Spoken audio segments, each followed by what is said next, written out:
ألف لام ميم.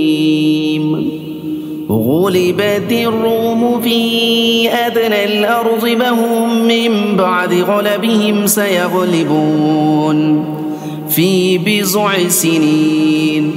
لله الأمر من قبل ومن بعد ويومئذ يفرح المؤمنون بنصر الله ينصر من يشاء وهو العزيز الرحيم. وعد الله لا يخلف الله وعده ولكن أكثر الناس لا يعلمون.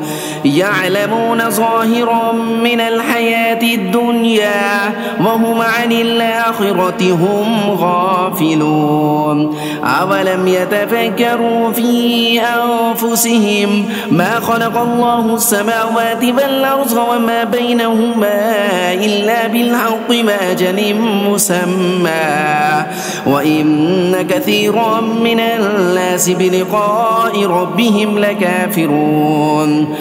أولم يسيروا في الأرض فينظروا كيف كان عاقبة الذين من قبلهم كانوا أشد منهم قوة وأثاروا الأرض وعمروها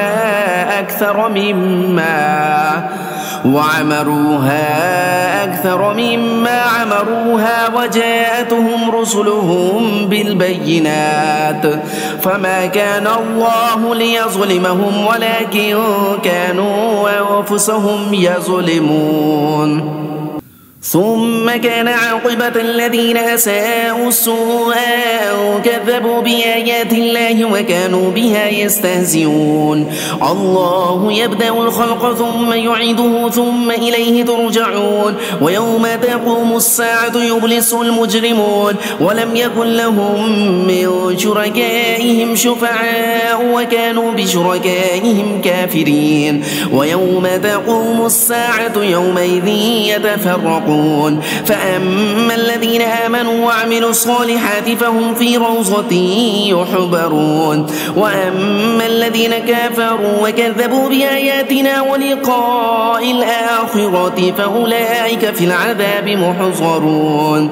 فسبحان الله حين تمسون وحين تصبحون وله الحمد في السماوات والأرض وعشيا وحين تظهرون.